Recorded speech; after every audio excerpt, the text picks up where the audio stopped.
Welcome, gentlemen. How you doing? Mm, How you doing? Mm, You're live now.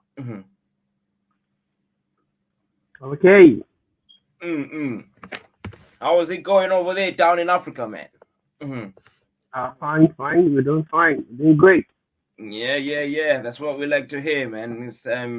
It's everything nice. I mean, I'm African too, so Yeah. I I am trying to create this platform for everybody in the world, and it's great that the the platform is sort of reaching out to as far as people back home, motherland, and people.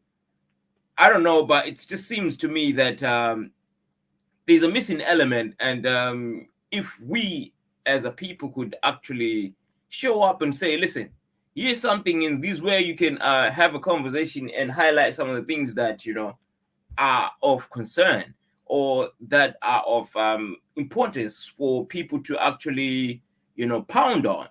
And saying that, I was going through something, and that something made me think to myself.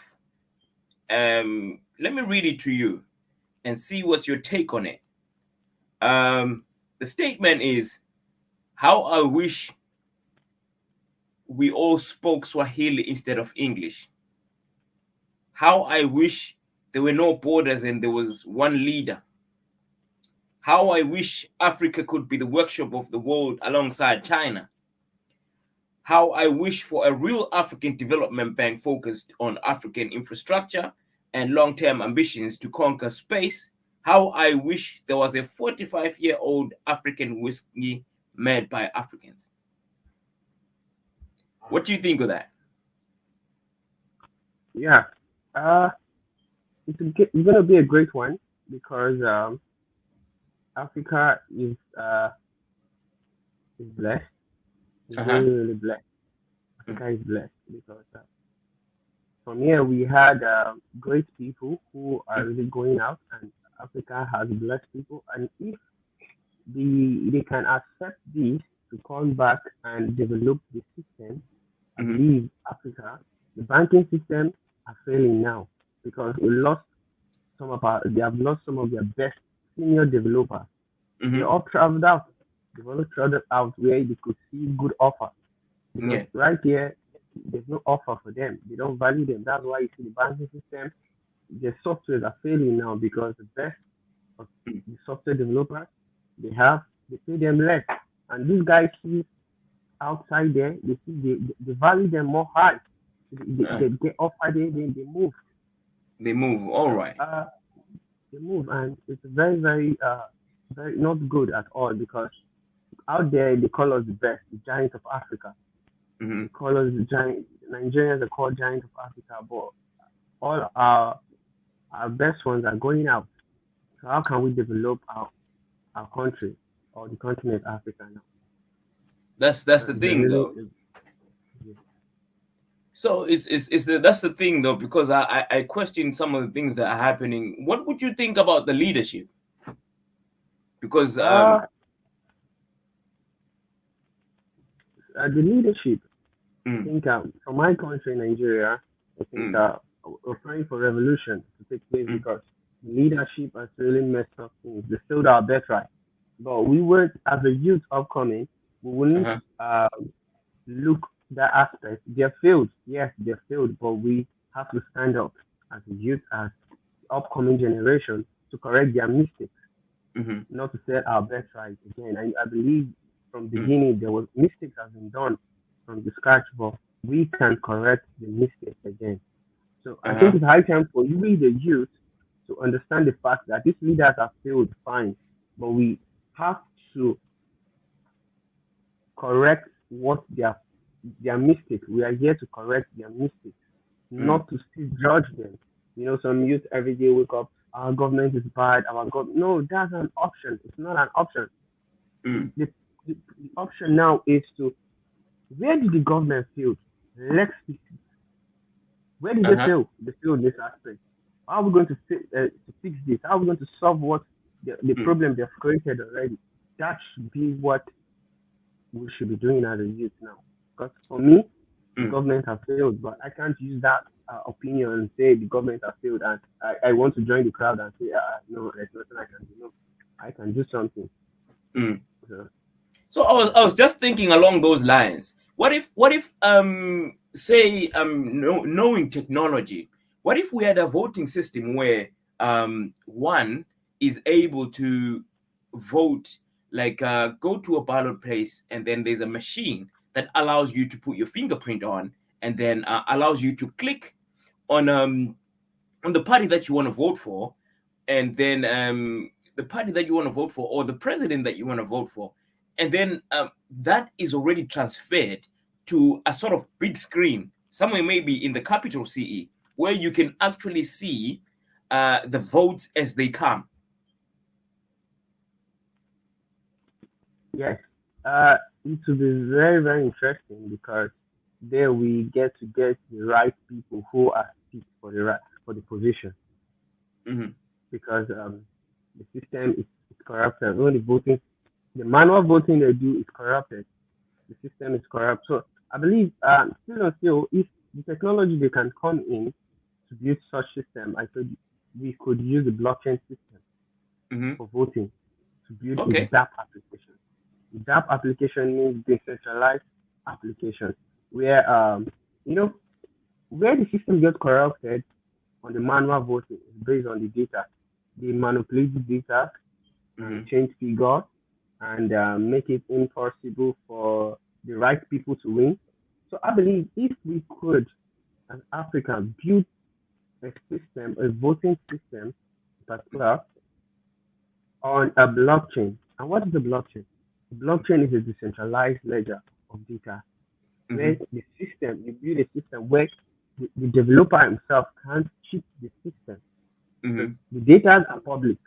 So Hmm. if we can build a system, a voting system on the blockchain where Hmm. everybody gets to view the data that are coming in and out, but we can't change anything. As we vote, we see the increment and the decrement Hmm. instantly displayed in a graphical interface for each of the candidates. So Hmm. instantly, after the vote is done, we get the winner instantly. Not the manual one. You have to wait for some days. It's true. Yeah. They will do their manipulation and play with the data and choose who they feel like to rule. So Mm. I believe if Africans can accept voting system, Mm. voting software on a blockchain, I think it will cut some of the corruption when it comes to Hmm. choosing the wrong leadership, choosing leadership in particular. Yeah, because I But believe then, the people will vote for who they want. yeah, but I mean, if maybe say maybe with leadership skills, you find people who are easily who who who find it easy to lie and are believable to a point that sometimes sometimes we look at leaders in place and think to ourselves that uh, this person is in place in as much as things are down, but he's good in that. You see, so is corruption really something that is that bad? Because I was just thinking to myself, along the lines of corruption, um, of course, it's we are told that it's not the it's not the what you vote for; it's who's counting. Yeah. So having said that, in many cases around Africa, a lot of times, I mean, everywhere, I suppose, in the world, um, you have people who are sort of manipulating the system in the best interest of the country. But then it's all corruption. How do you explain that? Because I mean, if technology allows us to, do it once, I mean, if technology allows us to do it almost pure, but then um, things go left right after somebody is in place. Uh, Somebody lied, somebody made things work for other people, and you know what I mean. There was no cheating, there was no nothing. But then the sole idea of that country is lost because the new person is not of that idea, of that particular idea. Okay. If I get you correct, you're saying assume the system is adopted and we they all vote clearly and they choose the winner, and the winner is not fit for the position, right? Yeah. Yes, that's where impeachment comes in. I think once the leader is not up to some of Mm, the tasks, I think he gets impeached. They will impeach mm, him. Once you're impeached, the next leader comes in. They will still vote for who they want to give the power to, the right person. They vote for the right people. I believe there's still a way we could also solve this problem because that incident can hardly happen because uh, we are getting wiser every day. We know what is good already. We have learned our lesson. I can say we are the wise ones, or we can say we are smart ones because the smart ones learn from their mistakes. We believe we have made mistakes already, and we have learned that yes, those people going out there will try to do a background search. Okay, is this person fit to come out for this position? Is this person fit? Do a thorough background check before the person can be accepted as a candidate to be voted for. mhm, I believe that problem can be solved that way. If a thorough background check, a research can be done on each of the candidates coming out for a mm, presidential election or be it any position, thorough mm, check and make sure, yes, this person is fit before he or she comes out as a candidate.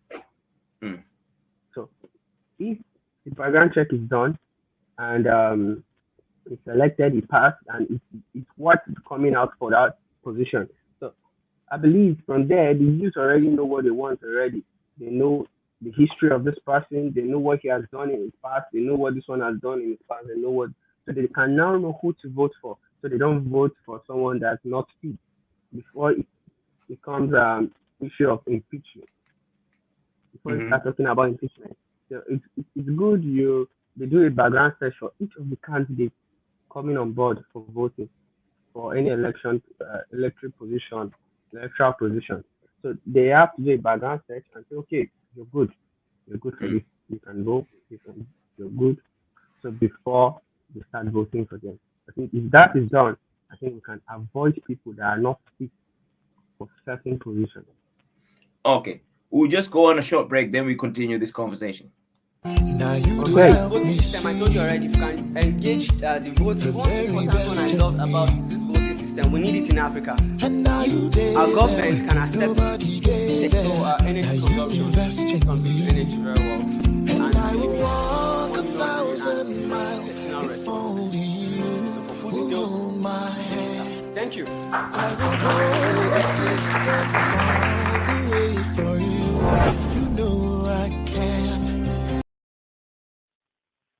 Yes, we continue the conversation. Yes, I was just thinking, yeah, I was just thinking to myself, what happens, because I wanted to find out what's the state of things in terms of trying to, set up an online online shopping over down there because of those that I've spoken to, it seems like it's not yet booming in a way. What would be your opinion? for shopping, Online shopping, because I okay, think like mm, I don't know because it only seems like Amazon is only going to South Africa at this moment. So it's like okay, if Amazon is only going in now, like what has been like how is the setup of people uh online shopping? yes. Uh, Still, the Amazon has really gotten the ground and has Hmm. really showed some sincerity. And we don't have a trusted shopping Hmm. system here. We are Hmm. scared of ourselves because of we don't want to be a victim. So we already, I think, casted our trust on these people, on these white people already, and Mm-hmm. casted our trust there that they are genuine and they are sincere. So we don't trust ourselves. So, and also, that's a problem too because yeah, like we say, one my friend always say he ordered something.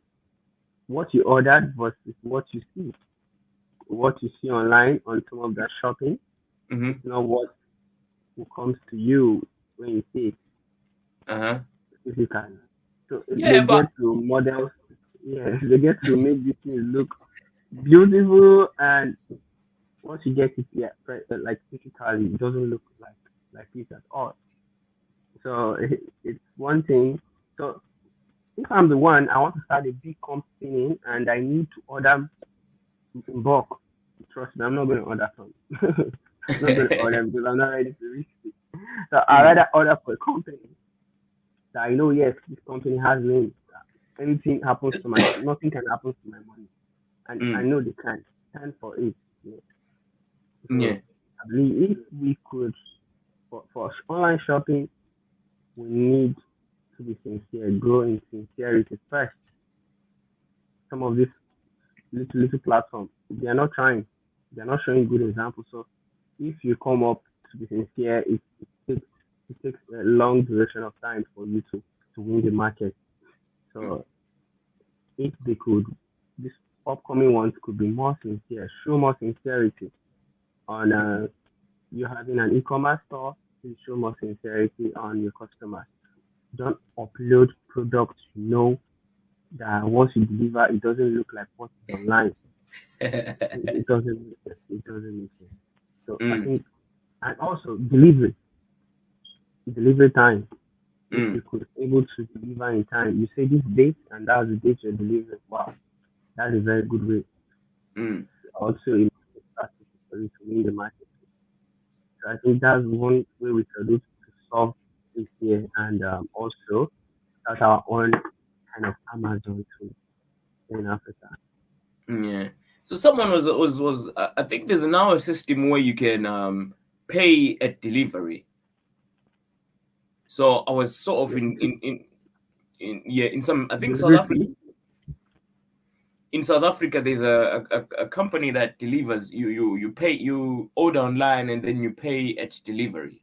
So I think they're trying to sort of play sincere by that, but then at the same time it's like, as a company, uh the guarantee of you sending out somebody to deliver something and then that person says, nah, this is not what I ordered. You know what I mean? How Yes. do you mm, how do you risk assess that? Okay. I think when I was trying to order from eBay Mm-hmm. in the UK, eBay UK, then I saw something. What they Mm-hmm. did, they did a detailed description of the product. Uh-huh. If the product is indented, they wrote it. If it has any scratch on the body, they wrote it. Mm-hmm. Every detail. They put the right description for the product, Mm-hmm. and it was perfect. Exactly what the description they gave to me. That is what I saw. So there was no dispute between us and them because I already know the system I'm getting will be Mm-hmm. has some decision, like there's some indent on it, there's some dent on it, and I know it has this, it's scratched, it has this on the screen, it has this. They notify all those things. So when you see it, you don't complain again. Mm. You don't complain. So if those things should be put in place, right? Detailed descriptions should be given for each product you put. Any product that has anything or is a second hand, you state it. And when uploading it, you state this product is this product has this. I had to read carefully. I had to read carefully to the description of the product and I accept. I said, yes, I still want to buy it, despite I Mm. saw. So I bought it when I brought exactly what I saw. So no need Mm. of me trying to take it back or the cost, because if I should send a product to you and it doesn't match what we say, it becomes a problem. So one, so you Mm. start crying about delivery fee and the rest. So Yeah. for you to solve that problem, not having let's say waste your resources, you save yourself by giving well detailed description for each Mm. product you're uploading. You give a well detailed description. Okay. Yeah, that's cool. And but sometimes it's I suppose it's very much easy to manipulate things in the back end with these online shops and lots of that. Yeah, Mhm. yeah. Mhm. So yes, it's very possible to manipulate those data, but you know, uh, I think for a system such like that, the system should be handled by a single person, a single Mhm. staff, a single staff in the company that could be sincere. Someone that's very sincere in the company could handle that position. But if still the company can still move to a blockchain technology, so nobody gets to manipulate data. Still. So it's a two-way thing. You rather give it to a trust staff that knows that yes, it always can manage and do what's right, or they move the system to a decentralized system. They migrate it to a decentralized system. So that I think that way it could solve the problem a little. Mhm.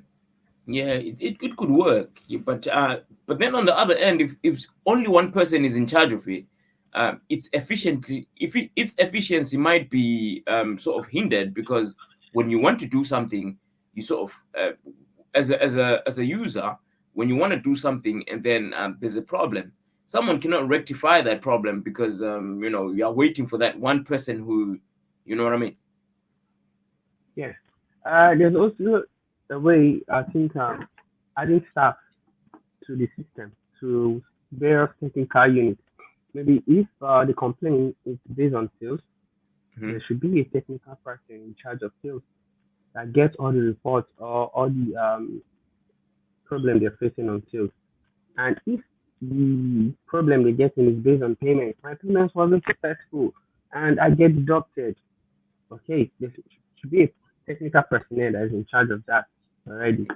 So once like a customer care, I'll be like the center. I get the report.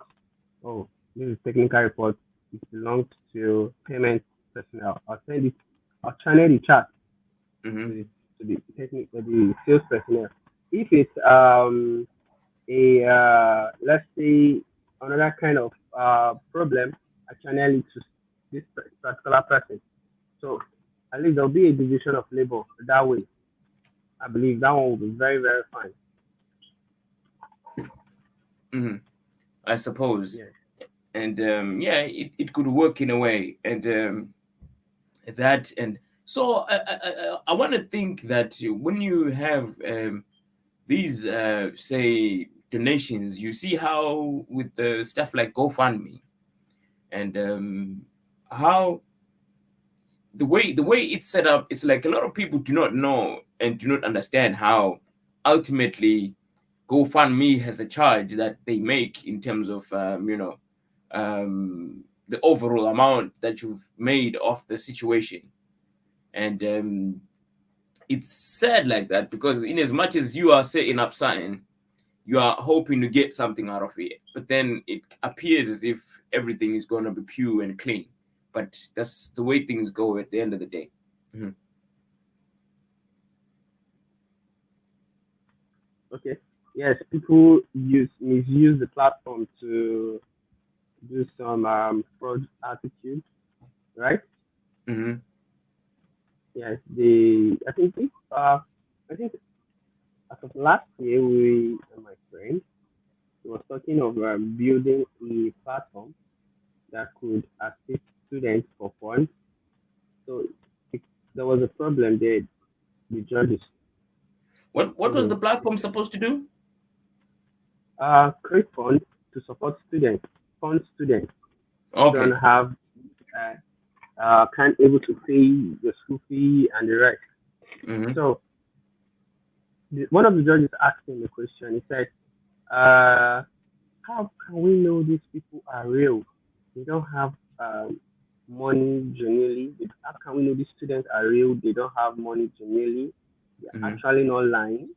Mm-hmm. That they don't have school fees. Maybe the parents or guidance have given them school fees. They pay it.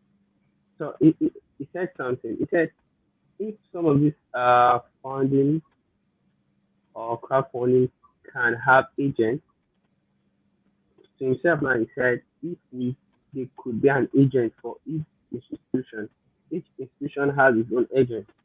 So the agent, once you apply for a fund, you check your school. There should be a place to put your matric number, some registration, student ID. So the agent will check, okay, this agent is for, okay, this student is for this university. So the agent that should follow up this should be from this university. So the agent gets to follow up that particular student that requests for funds and also verify if the student is truly a student. First, the matric number, you have to check. Then secondly, he or she will verify Mm-hmm. on the ground, okay, if the student from this school, you check the board, if the bursary, if he has paid his school fees or not, Mm-hmm. ask some friends about the student. You get to know the student, oh, verify very well. I think that verification process should be done than people applying online and get funds meanwhile actually lying. You understand? Yeah, yeah, yeah. I think if there can be an agent to verify, even though they can verify them online, they Mm. can also verify them physically by getting to know them more before the funds can be released. Okay, okay. That's an interesting one. That's an interesting one still. Let's go for a quick break and then we'll continue this conversation. It's we're getting somewhere. We're getting somewhere, and it's you know. Okay. Mm.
Yep. We are back, and we're back into the second half of the 1 hour. And I was just thinking to myself while we was on break. What do you think of artificial intelligence?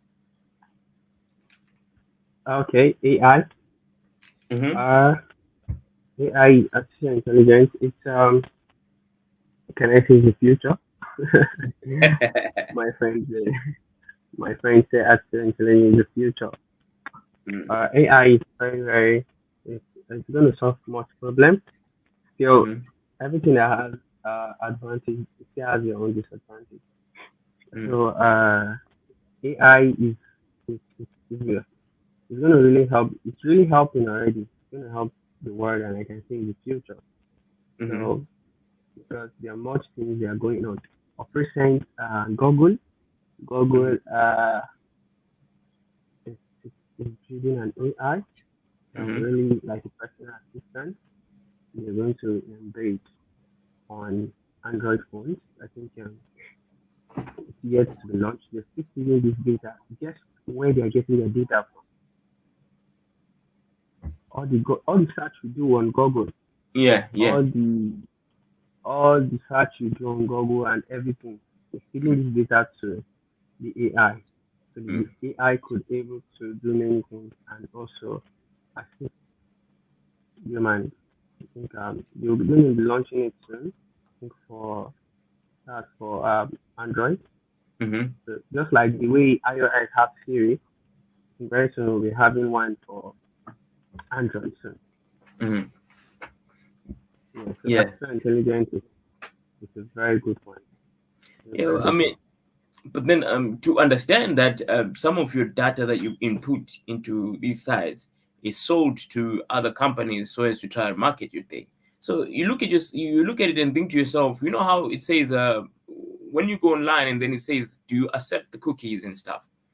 And then you sort of accept, and then it's sometimes, why do I always feel like they're just asking me for the sake of asking me, but otherwise they would have just taken the information and sent it to somebody else. Okay, I didn't get that question again. I didn't hear that. I'm Come again, saying, please. I'm saying how you see with the data, the data that you input when you go onto sites. Yes. Yeah, like for instance, your address and your who you are, where you stay, and blah blah blah, and then Mm. that information is also is taken and sold to other companies for marketing, and then eh, it's Yeah. yeah. So it's interesting for one to sort of think that sometimes it could be it's asking you for the sake of asking you. Otherwise, they are going to take that information and sell it to somebody else anyway. Yes. So it's still a nice one if the system is decentralized. So about it we can't no not everybody support this decentralized system because they won't able to get data for sale. So it's up to the company's choice. So sometimes some of these big companies, the startups, when they start, they sell data. I can't call names now. So they sell their data. Uh, They sell data. mm, So yes, they sell data very well just to in, raise funds to build to also retain the company.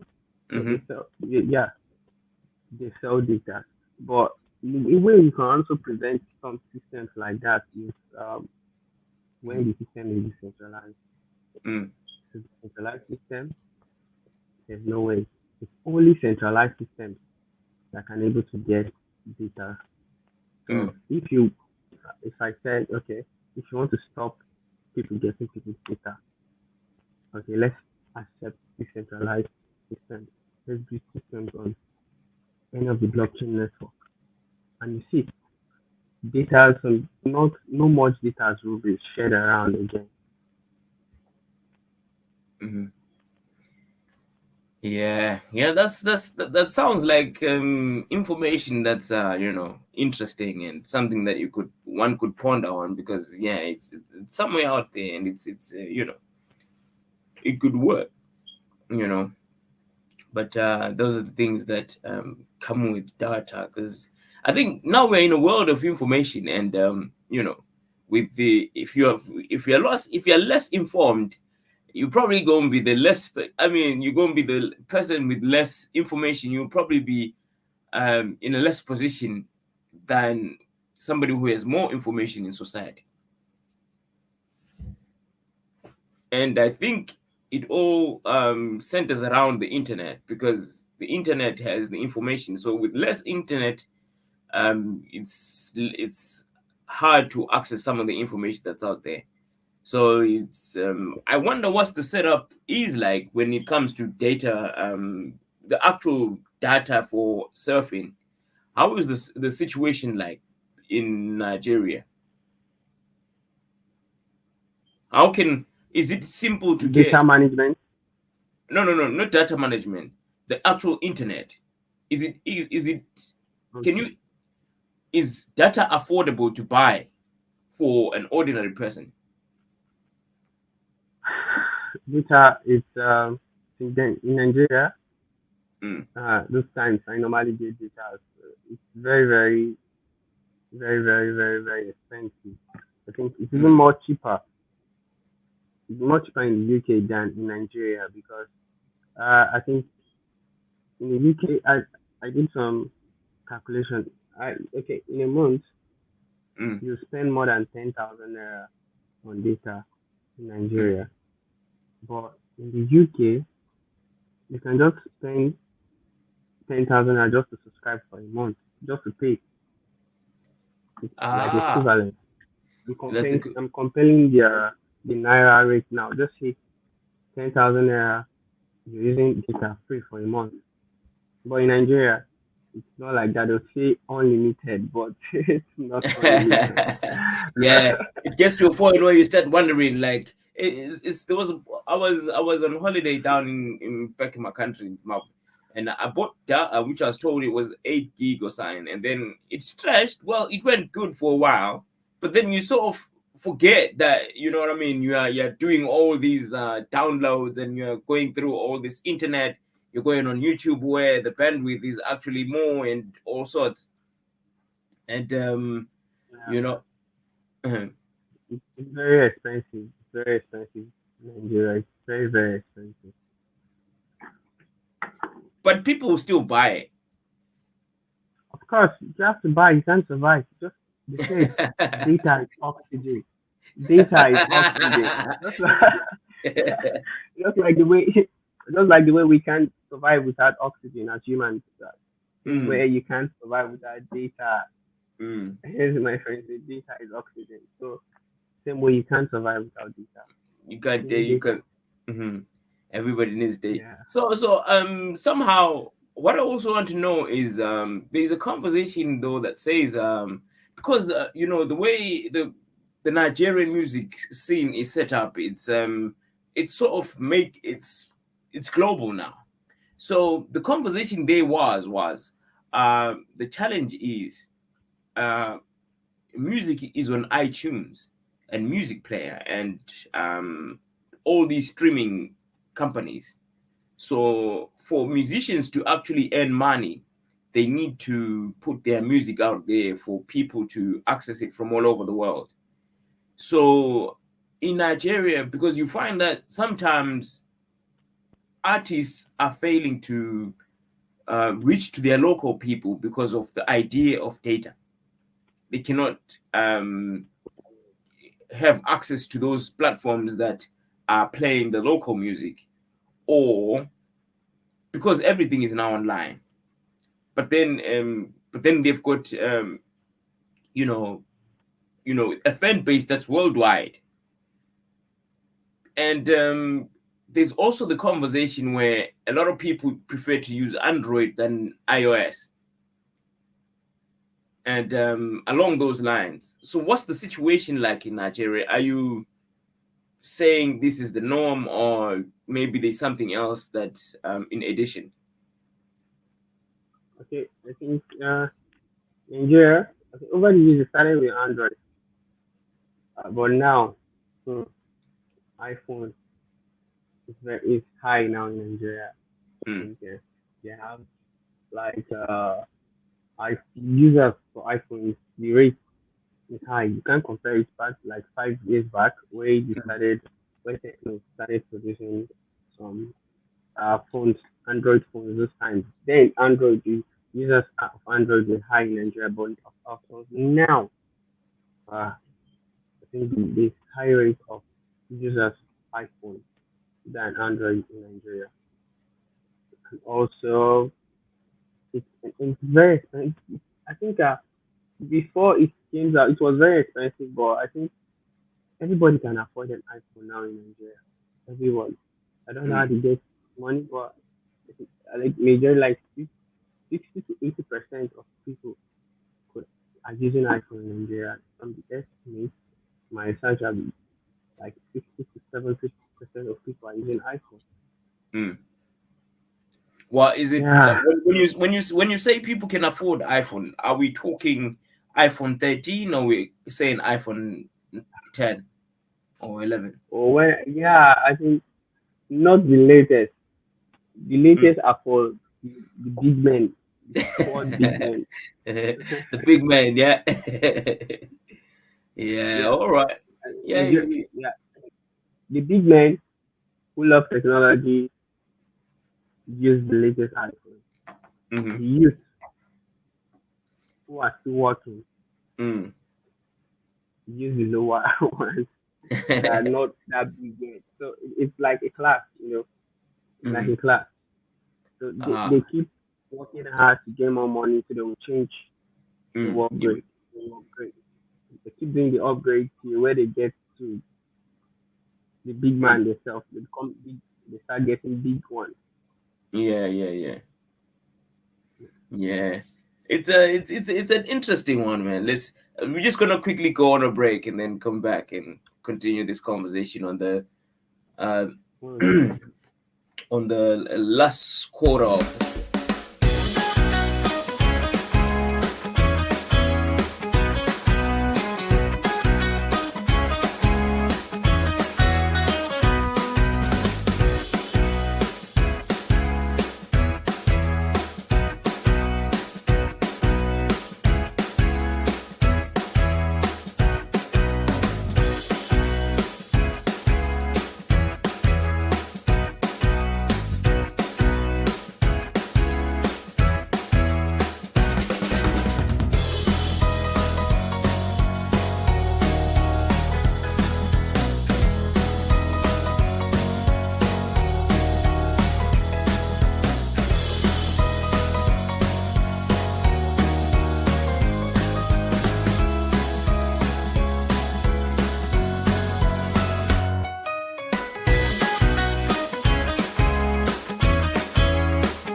I wake up, flex, I'm down now. Check, no drip, this wet. Tell 'em run it up. No sleep, no rest. Might crash, might wreck, but first I stretch. Tell 'em run it up. I wake up, flex, I'm down now. Check, no drip, this wet. Tell 'em run it up. no rest. Might crash, might wreck, but first I tell her run it up.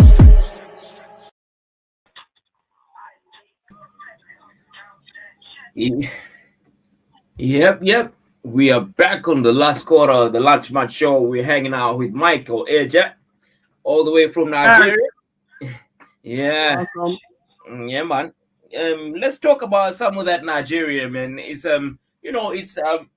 Nigeria is a place where the people in Nigeria are proud of being Nigerian. It's like you see them anywhere in the world, you hear them say, "Yes, I'm Nigerian." It's not a case of sometimes being from Zimbabwe. Sometimes I first of all have to say I'm from the south of Africa, and then it's like there's a confusion. It's like South Africa, or it's like Zimbabwe, and then it's the conversation is sort of instead of initially saying I'm from West Africa and then say I'm from Nigeria, Nigerian straight up and say I'm from Nigeria. Like it's these sometimes people tend to say maybe there's identity crisis down in the south. What makes Nigeria what makes being Nigerian like a stronghold, and one to actually hold their identity as that? Okay. Before I say it, I'm proud to be a Nigerian, and it's not a mistake. Okay. Nigeria is a place where it's a free ground where you can do what you want to do. Mhm, It doesn't entice you to something. It creates opportunities for you to become whatever you want to become. mhm, It gives you the freedom to be mhm, whatever you want to become. mhm. You want to be good, you have good people. You want to Yeah, be bad, you there's have bad bad people. people. So it gives you the choice to become Mm, whatever you want to become. But one interesting thing I love about Nigerians is we have this fighter spirit. We just want to be the best in what we do. mhm, We become the best in what we do, and they put in more effort in whatever they do. They put in effort in whatever they do because over some months I've been doing some research. I found out many based on my career and my field, I'm a software mm, developer. mm, I found more Nigeria in different fields outside doing well. mm, One time, the man was talking to us in a seminar. He said something. He mm, came from China. mm. He said there are Nigerians in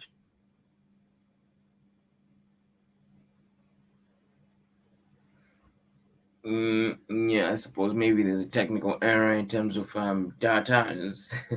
Well, I hope it's going to work out for the last beat, because he was just, I could feel that he was about to say something interesting, and I hope he comes back online and and continue his beat and say what he was about to say, because he'll probably about to say something very expensive for you to leave the what you're listening here from. Yeah. So in the meantime, let's play some Nigerian movies. Yeah. In the meantime, let's hear some of that Niger. Oh, Hello, he's can you back. hear me? Yeah, he's back just before. Yeah. So you were still All right. saying that the Chinaman said something. Yeah, he said Nigerian. He said he saw some a group of Nigerians studying very well, very Mm-hmm. hard. They are the best in his class. And he Mm-hmm. said to himself, oh, he keeps hearing some negative things about Nigeria. And I said, he said something, say, Nigerians, you are blessed. Mm-hmm. When I heard it, I was like, wow. Mm-hmm. It got into me and like, wow, so we are blessed. Mm-hmm. So I go everywhere, anywhere I go, I'm proud to say I'm Nigerian. Despite we have people who has really spoiled the system or give us bad name. But I believe they should still have this idea that even though some people are bad, there's still good people there. Mm-hmm. They are still good people. So people get generalized by this idea that Nigerians are Mm-hmm. corrupt people in Nigeria are fraud. Nigerians are all sorts of things, but we still have good people. That's just what I want to tell them. We still have people. You can check it out. Check some of the tech companies outside around the world. You see Nigerians there doing well.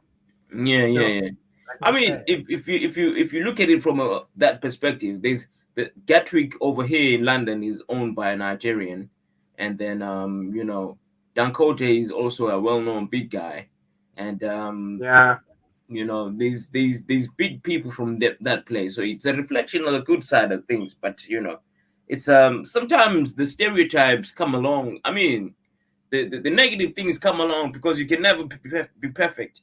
So having mm, said that, it's you still carry that identity with you, because everywhere you go, there's bad people and good people, but it's just about you being who you are and how you carry yourself, and you know what I mean. Mhm. It makes good make good of yourself while you can. Yeah, I think network for him is not looking nice at the moment, but yeah,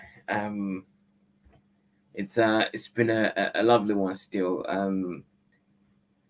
His name is Michael, so you can check on the bottom of the screen of the video on our social media. There's one, the latest one from on the Lunchman show, and check on his on his social handles, and you can check him out and follow him and see what he's about. And he's doing good actually. So if you could see and take a leaf out of his situation, then you be in a situation right now. So, but thank him for coming on. Unfortunately, he cannot say goodbye and stuff. But yeah, hopefully,